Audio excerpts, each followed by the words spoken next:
Hi, my name is Jennifer Salter, and I'm a Rutherford County Master Gardener. Today I'm going to talk about shade gardening with perennials in Middle Tennessee. Gardening in the shade is trying best at the best of times, but if you just accept the fact that you're not going to have a beautiful floral sun garden and work with it, you can recreate a thing of beauty in your yard. So today, this part, we're going to talk about what is shade and some interesting foliage that we can find for shade gardens. If you're new to your garden, if you have a new yard, if you are new to Tennessee, I would suggest that you spend some time, maybe wait a year, to see how the sun flows through your garden throughout the year. I did that with my garden when we moved here and discovered that I have heavy shade. There are areas of my garden that get no sun at all. This photograph is from my garden at about midday, and as you can see, there's some areas in really heavy shade. So take a bit of advice, please, and just keep an eye on your garden, wait a year before doing significant planting, and see how much sunlight you get throughout the year. So the first thing we should do is decide what kind of shade we have and what does shade mean.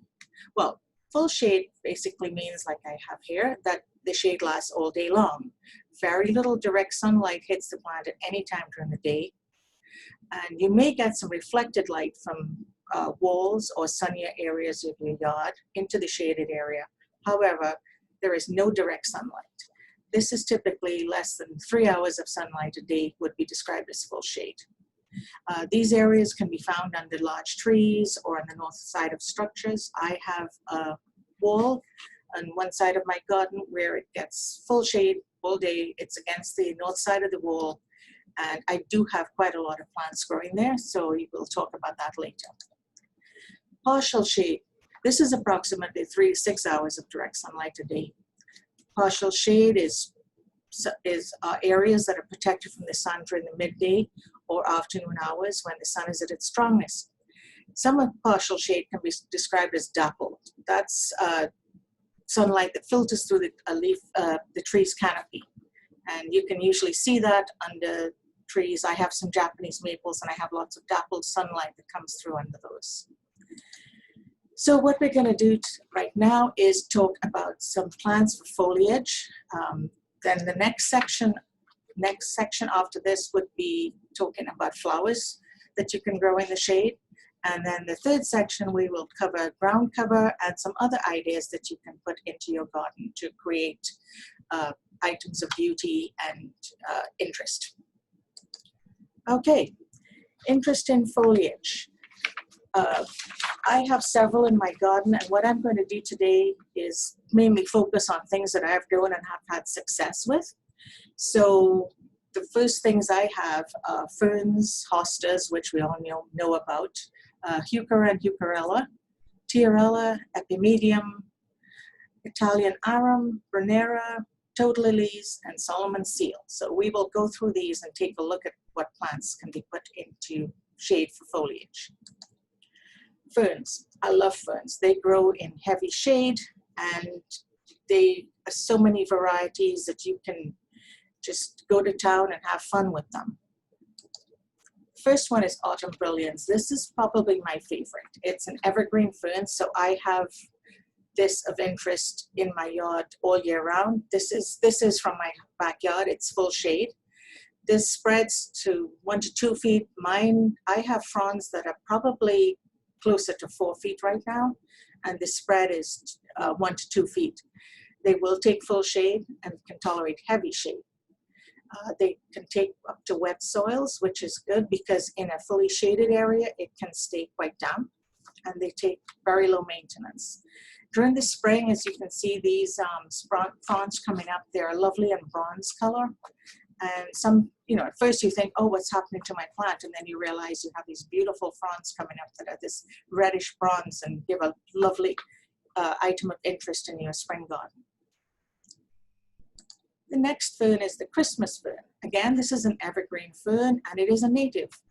It also gets to 1 to 2 feet, and it spreads about 1 to 2 feet, and it also can take full shade. Also low maintenance. So as you can see, ferns are a good area, a good plant for in deep shade areas. This looks really good for mass plantings on slopes where there's soil erosion, and because it's evergreen, you don't have to worry about it at all.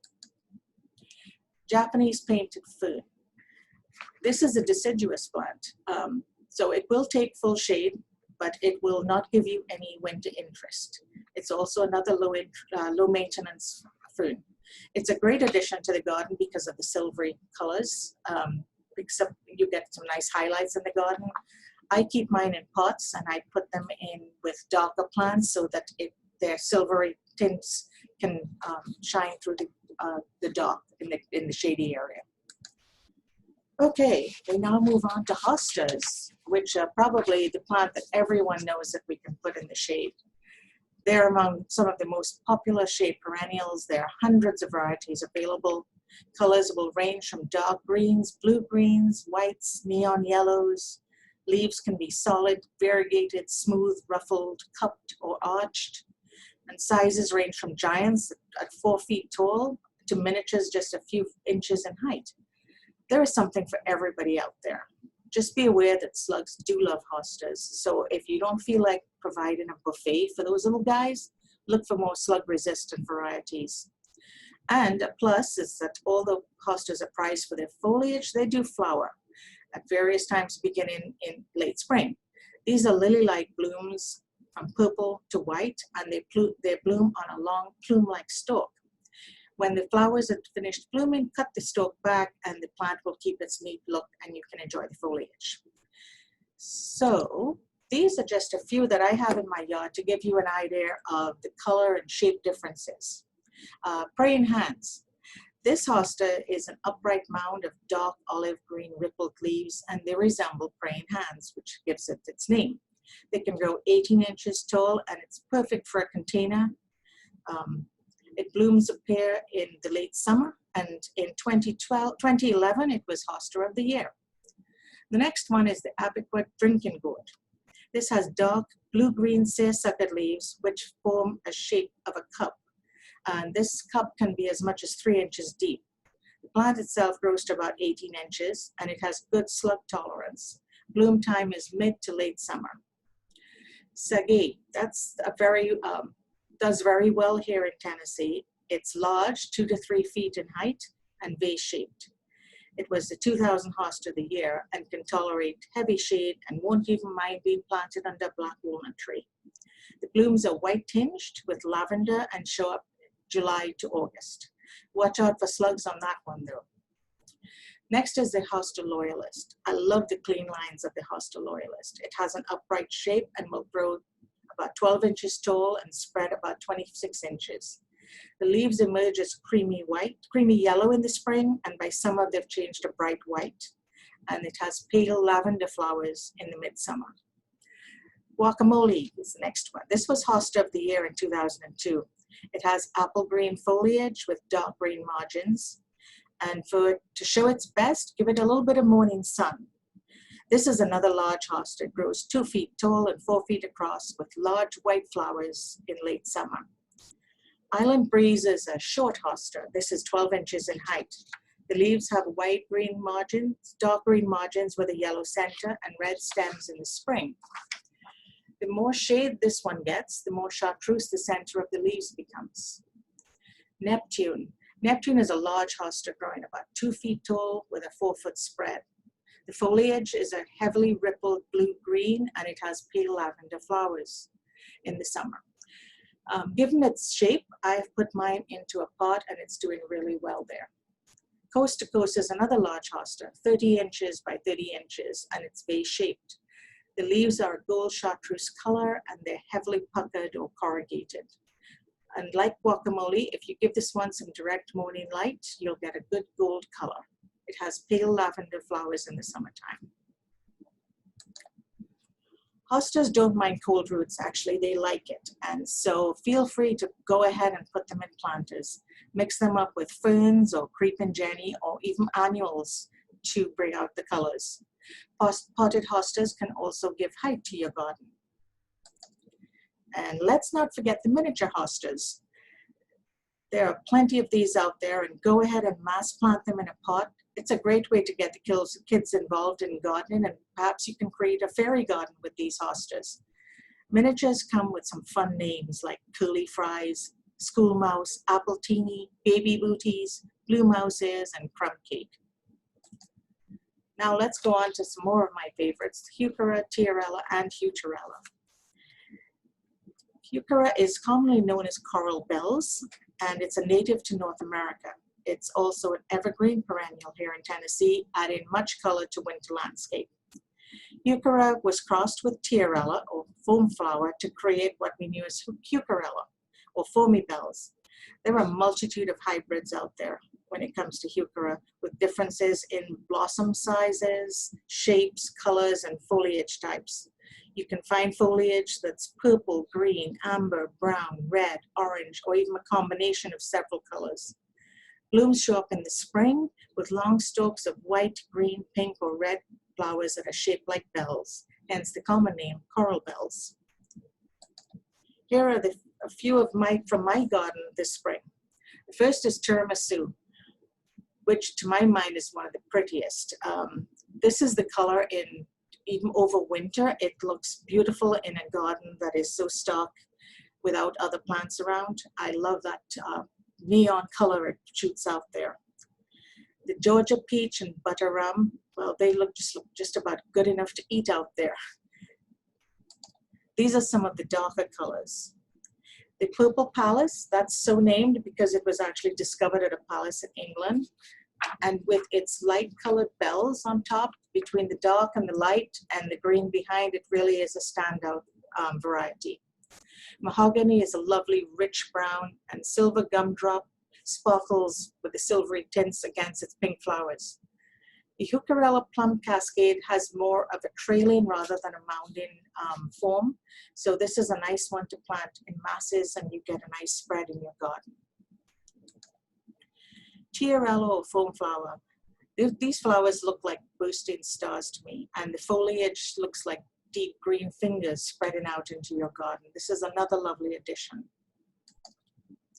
Epimedium. In many zones, epimedium is herbaceous, but in this area it can be evergreen if protected. I have had mine for over 5 years, and it's never died back in the winter.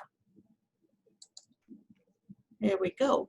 It has beautiful heart-shaped leaves that provide a nice bit of color, and as I said, variety in the winter. It can be planted in full shade and is really low maintenance. It's a good ground cover plant too, as it only gets to about 12 inches. New leaves will emerge in the spring with a red tinge, and they mature to full green and then turn reddish again in the fall. In the springtime, the flowers show up. These are tiny flowers that are pale yellow. Italian arum, or Arum italicum, is the next one on the list. This is definitely a winter interest plant because this plant will die back in the summer. There we go. First thing I'd like to say is it is toxic, all parts of it, so please be careful. If you are in doubt at all, don't plant this.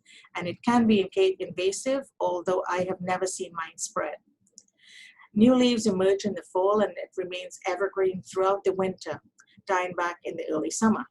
The leaves are arrowhead shaped, and they have a glossy green with pale midribs. Leaves can grow as long as 8 to 12 inches. In the spring, the flower emerges, and after blooming, the leaves and the bract die back, leaving only the thick stalk with berries. And these berries will go from green to bright red in the summer. And then the whole cycle starts again in the fall with the leaves emerging. Next on the list, Brunera. This is another pretty one that provides winter interest in our mild winters. Here we go. It can grow between 1 to 1.5 feet tall and blooms from April to May. It thrives in the shade but likes morning sun. However, it doesn't like dry conditions, so keep the soil moist. The foliage is outstanding. It's heart-shaped, and the flowers are small forget-me-not-like flowers that are a beautiful addition to any garden. It can look tired in the hot summer months, so try to keep it well watered.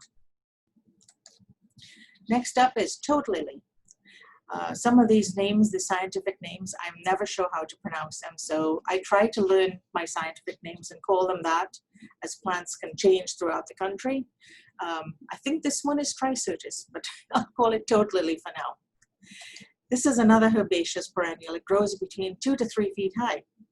The plant has small lily-like flowers which bloom from August to September, even in the shade. The leaves grow on a long stalk, and you can plant this in masses to get best effect out of it. The flowers are so tiny they can get lost at a distance, so put this plant where you can really enjoy it. The last plant on our list is Solomon seal, or Polygonatum. This is another herbaceous plant of interest in foliage. It typically grows 18 to 24 inches tall on graceful arching unbranched stems. The leaves turn an attractive yellow in the fall, and the flowers show up in late spring to early summer. These are greenish-white tubular flowers, and these are followed by blue-black berries in the fall which hang downward. Flowers have a sweet lily-like fragrance.